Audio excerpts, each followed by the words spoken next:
and I shall bid you good day. What? You, sir, shall remain in the stand while Miss Lestrade testifies. As you wish. Alright then, Gina. It's time. That also means you, Jonah. It's time. I know that this will be hard, but please, put your faith in me here. Good luck, Reno.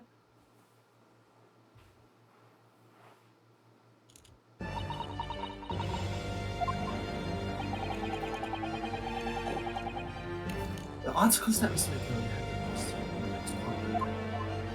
Oh no.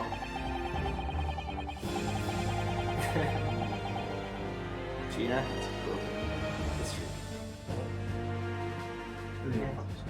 Just make a statement, I guess. You can do it, game. It's not really fair. You can do it, game. Use the spring to grab some water. Yeah. Stand up and stretch. That's a good You idea. better to stretch and drink some water. Hydration time. Oh. Hydration is key. Give yourself a few seconds to stand up. Actually. So. Now everyone, do your lunges. 3, 2, 1. 3, 2, 1. Those are slow crunches. Yeah, those are. Everyone, take a deep breath and then lunge forward. 1, 2, 3, 4, 5, 6, 7, 8, 9, 10, and release. I'm not a. Let's stretch our legs. Dun, dun, Stretch dun, our dun. shoulders. Dun, dun, dun, dun, dun, dun. Oh wait, wrong. Okay.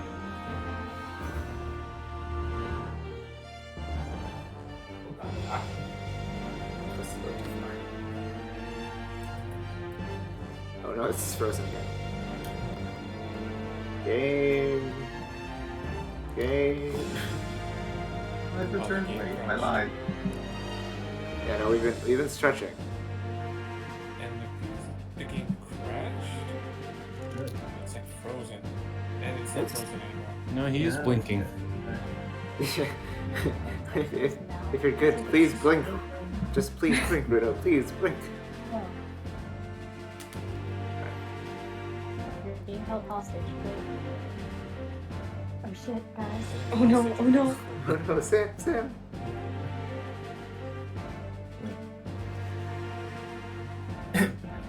Intimately related in this case, the trial of which was heard in Scotland 2 months ago. Yes, I remember this young lady being brought before me in that trial as well. Bees. That's right, my lord. Her testimony helped to establish the innocence of the defendant, Miss Midland.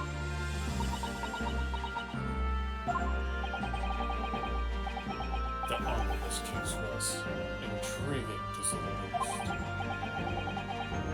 now here we are again. The same players in that trial facing each other once more. A twist of fate, perhaps, might be Gomez's friend.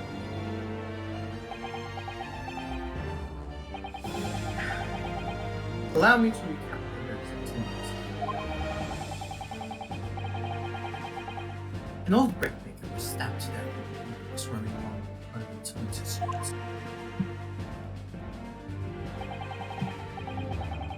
Apart from the victim, there was only one other person in the carriage, Mr. McGill. Naturally, he was the prime suspect for the But as the trial progressed, another possibility emerged. That's the murder in fact took place above the defendant's head on the roof, with the body then being dropped through the skylight into the carriage below.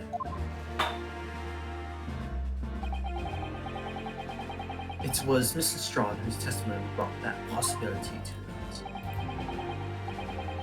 At the time of the incident, Mrs. Strahd was concealed under the seats in the carriage, hoping to pick the pockets of unsuspecting passengers.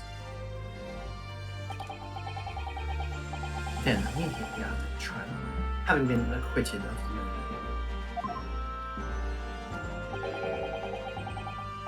Mr. McGill died in this very corner in most extraordinary of circumstances.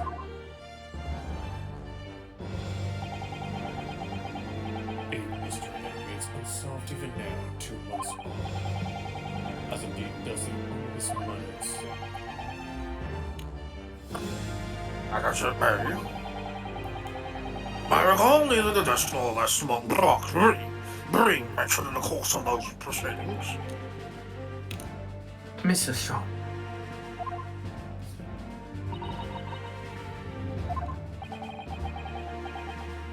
would you tell the court now what really happened in the omnibus 2 months ago?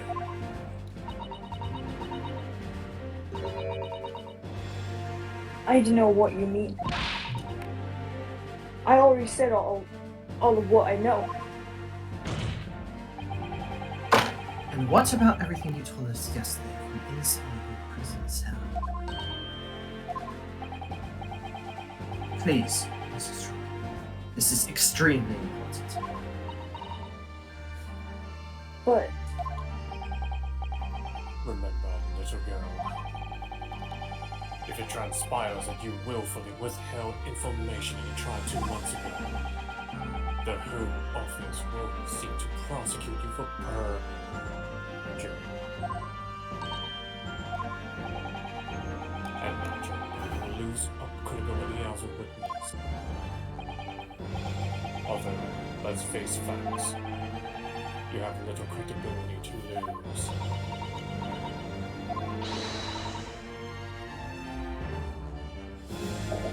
Minnie, don't listen to him. Please, you have to trust Rena now. Iris? We're on your side.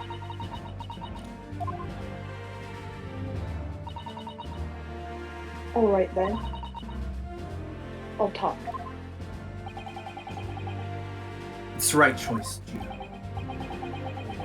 It would seem that my learned friend is hell-bent on bringing the entire courtroom down about his ears. So be it. I must confess that I'm struggling to understand what on earth is happening here. However, it would appear that Mr. McGillicuddy's pawned articles an extraordinary case of the omnibus. How about secrets? Yeah. Of which we have been hitherto unaware.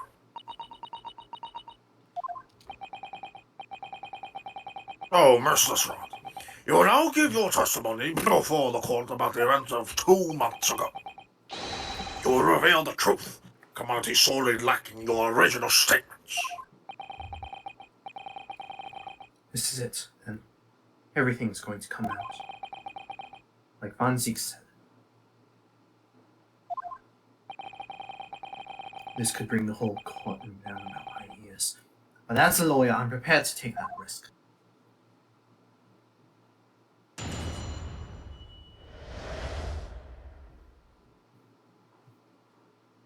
Oh, the real truth of the omnibus case. Truth is, that brickmaker kid was in the cabin of the omnibus the whole time. When the Irishman dragged me out from under the sea, I saw that disc on the floor. All of a sudden, I heard a scream from over my head, and that pail on the roof deck went off to call the swaps. That's when McGilda slipped the driver some tin to do a run to the pawn shop roundabout.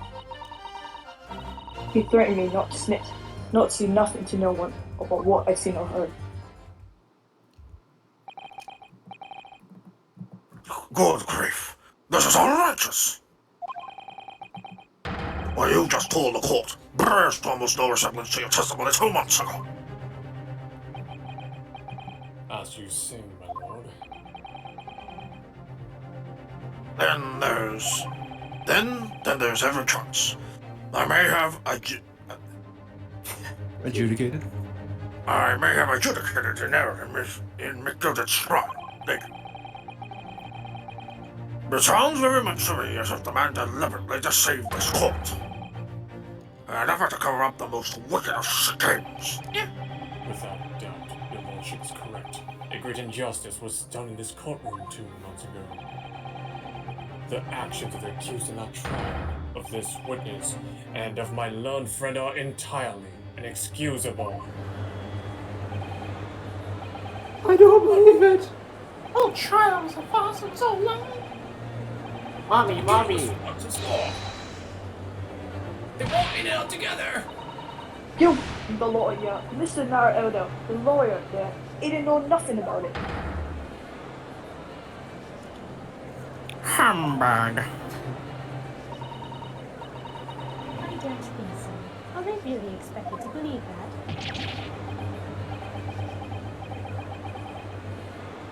He stitched everyone up, did he? What an operation to get the man off scot-free. No, they're not. Oh, okay.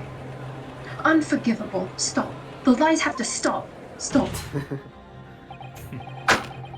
Yes, the defense made a terrible error of judgment.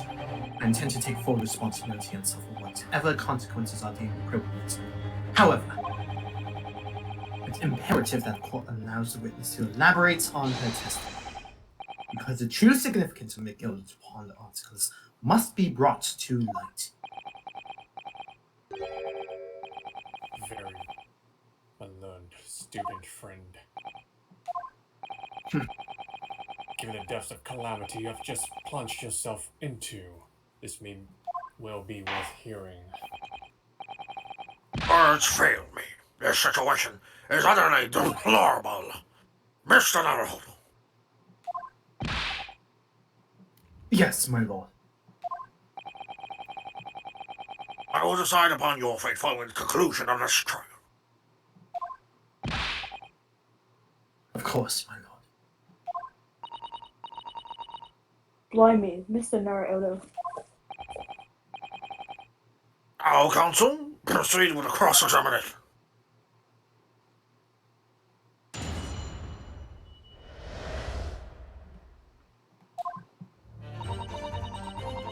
Truth is, that brickmaker coat was in the cabin of the omnibus the whole Oh, time. you already said it, so it's okay. Oh, we're not doing it again. Hold it! And you were hiding in the cabin at the time as well, weren't you, Mrs. Troy? If I remember rightly, in storage compartment underneath the seat. Yeah, that's right. It's pitch black under there, so you can't see nothing at all.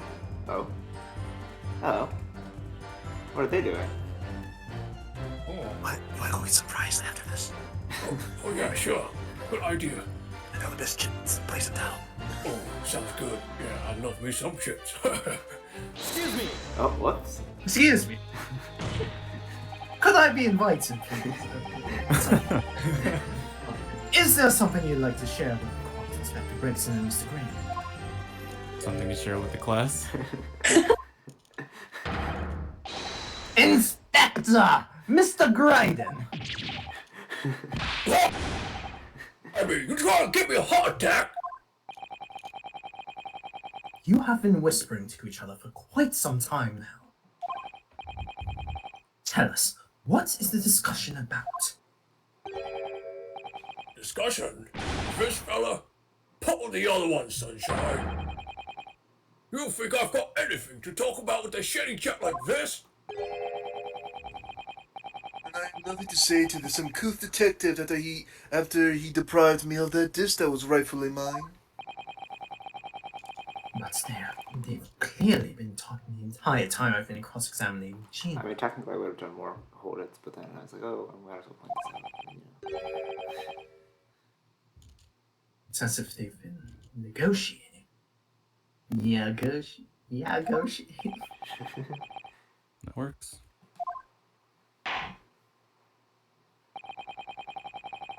Well, kindly refrain from talking amongst yourselves when a witness is giving testimony. Yes, sorry, my lord. What were those two talking about? Mr. Strong, continue with your testimony, please. You two don't have the talking stick. We're gonna go back to Shut the where fuck up. You don't have the talking stick. We're gonna go back to where Yeah, that's right. Oh, we're not. Because I immediately went over to the other two witnesses. Oh, So we didn't end up finishing this thing. Yeah. I'll just. alright. Now, in your testimony 2 months ago, are you certain that you claim Mr. McGilvray was a sole passenger, did you not?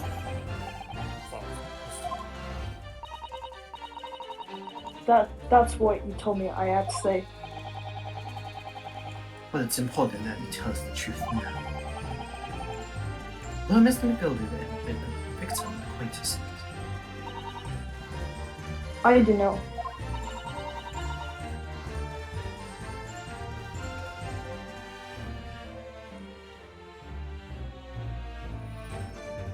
But I did hear him talking about.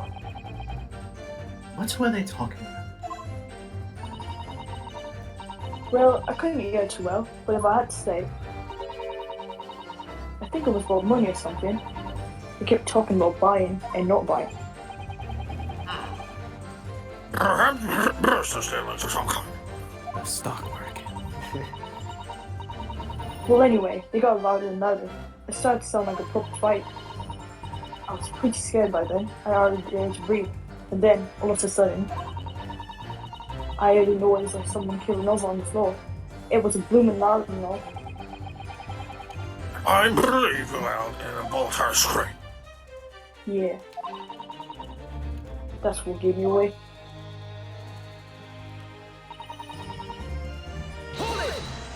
Oh! Was it this you saw? This.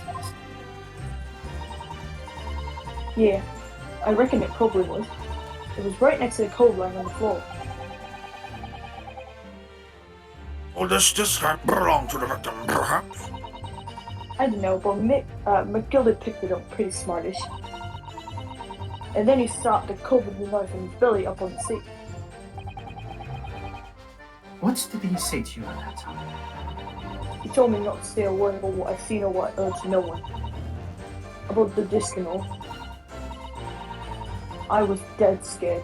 The way he was looking at me, I thought, if I didn't go along with it, I'd get stuck with that knife too.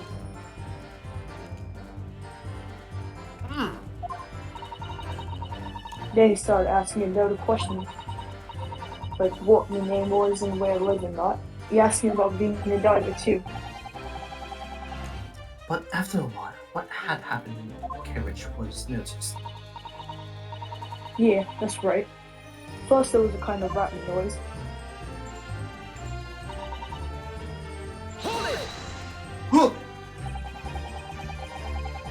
There were two gentlemen occupying the seats on the roof. That's right.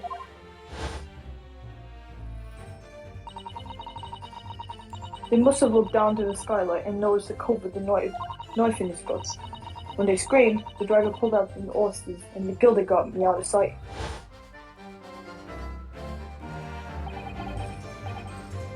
Right? Where? Back under the seat where I sat up. Once the carriage came to an halt, the two cows from the roof ran off to fetch the flops. If they left to fetch the police, it would appear they were entirely unlinked to the incident.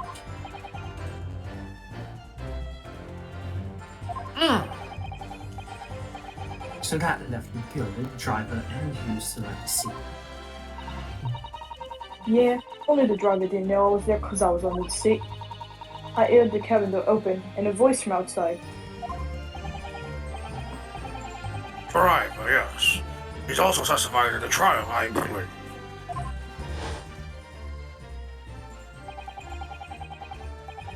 A fellow who went by the name of Breppo, if memory serves.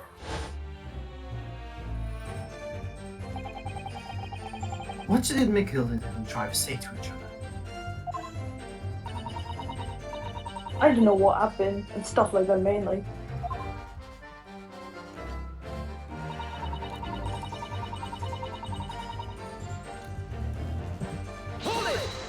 Hold!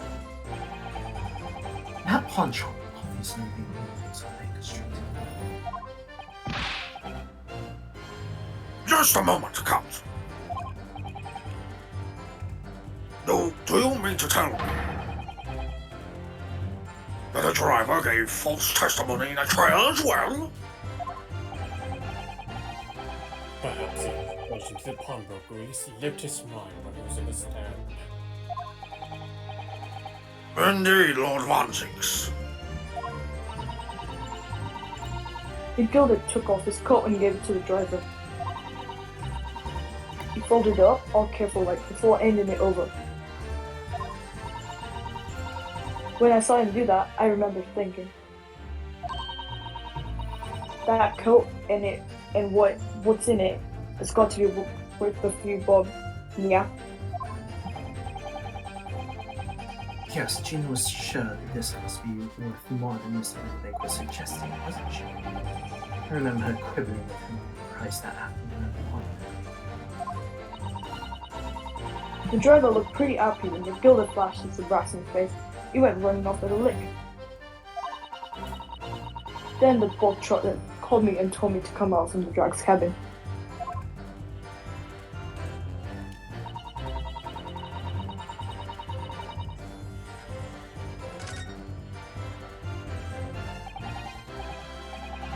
Well done, Gina. It's kind of been easy to tell the truth like that.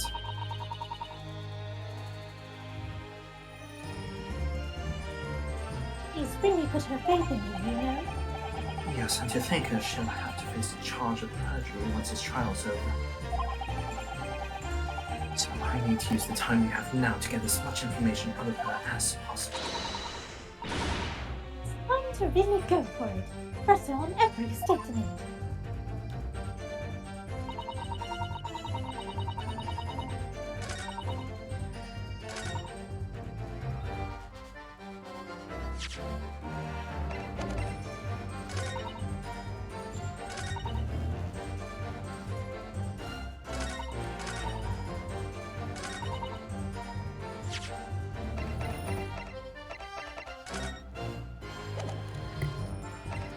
Have we pressed the last statement? Oh, we didn't? Okay, next one. Oh, did I just press A? Actually, I finished the first one. Fourth one. Hold it! Threaten you how exactly? He told me I'd only be able to scarf her if I did exactly what he said. Which included giving false testimony in court 2 months ago. Yeah, that's it. And there was one other thing he said. Which was? He told me I have to hang on to the ticket from the pawn shop and make sure not to lose it. The ticket? Well, I never. Said that if he didn't show up to get the ticket off me for a 2-month pass, I'd have to go to the pawn shop and pay the money to keep it in the run. Stop it from being forfeited. They left me with some brass to pay for it. Really? Why on earth would Mr. McGurk have done such a thing? Depositing his overcoat with the pawnbroker before the arrival of the police? It makes no sense at all. There would seem to be only one logical explanation, right? What McGilden had the driver deposit at the place was something he didn't want the police to see. Something very important that he needed to hide at all costs.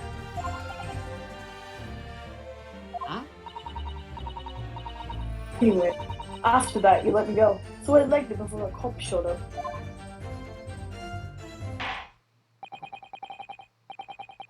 Thank you, Mr. Strode. Thank you, Counsel. I've heard enough. I believe we now have a reasonable understanding of what actually transpired on the omnibus. It would appear that on night 2 months ago, a negotiation was taking place on the omnibus. The negotiation concerning this disc. However, matters did not run smoothly. When the parties involved began to quarrel over price, McGilder took what he wanted by force, at the expense of the other Nyan's life. Which proves my point. The disc is clearly extremely valuable in some way. Although I don't understand why yet. And 2 days ago, precisely 2 months after the omnibus incident, Gilbert's coat and its contents were due to be forfeited. I didn't know what I should do with the ticket. I mean, the Cove died right after his trial. I knew that. So you decided you would try to claim the articles as your own. Well, why not, eh? They were all only going to be forfeited. Why shouldn't I have got them? Anyway, you can't blame me for thinking about it. Thinking ain't no crime. The straw. But up here, Mr. McGonagall was prepared to kill in order to take possession of this disc. Do you know why that was to be me?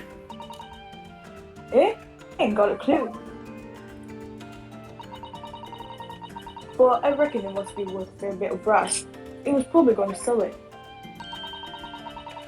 And you can't blame me for thinking that. Thinking ain't no crime. Have you ever read 1984? Yeah, I was gonna say.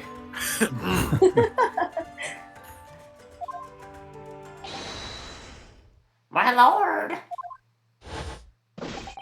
Attention! The evidence your lordship requested has been located and is ready for the court's inspection, sir.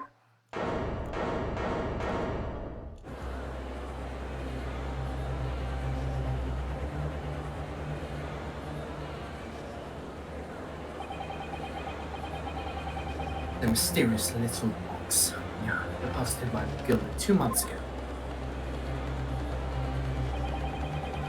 There's no doubt in my mind that it's a key piece in this far-reaching puzzle.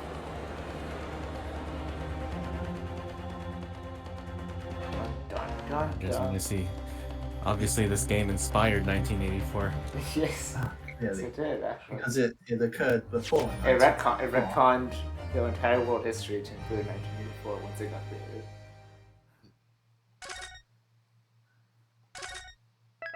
Alright. We'll stop there for today. A good stopping point. Because trial part 4 is the final point. Oh, well, you can see this box as I wait for it to get the save point. There we go. Oh, wrong one.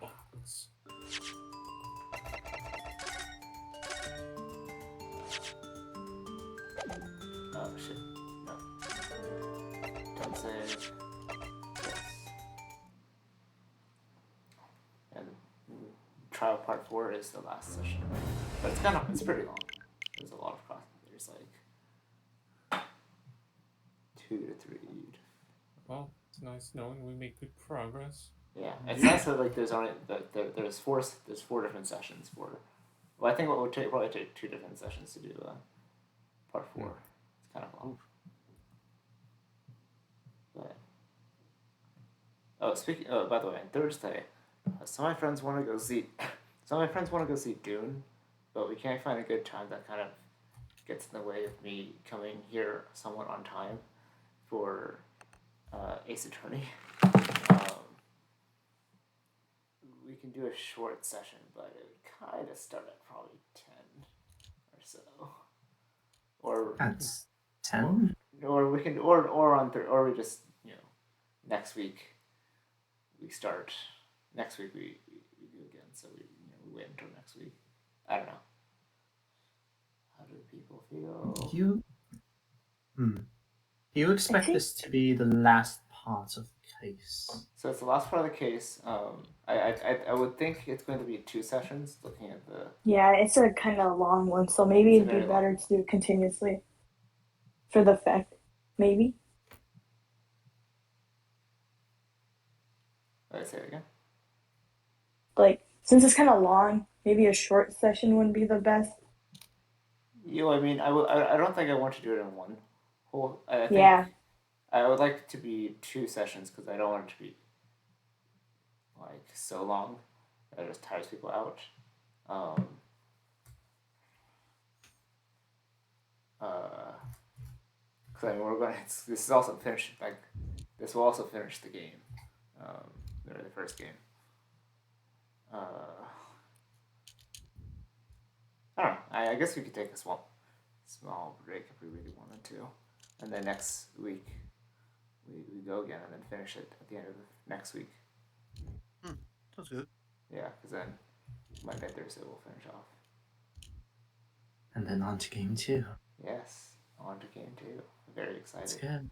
I'm so fucking excited. Case 3, 4, and 5. Mwah. Do case 3. Mwah. Good shit. Mwah. So good. So I need to play 4 and 5. Thanksgiving break. When I will do that. I mean, you'll definitely get to it before the streams do. So. Yeah, I need to like catch up, but I don't have it on my Switch. My sister has it on hers, so I need to take a plane ticket before I can finish the game. Well, I'll finish it sometime. Yeah.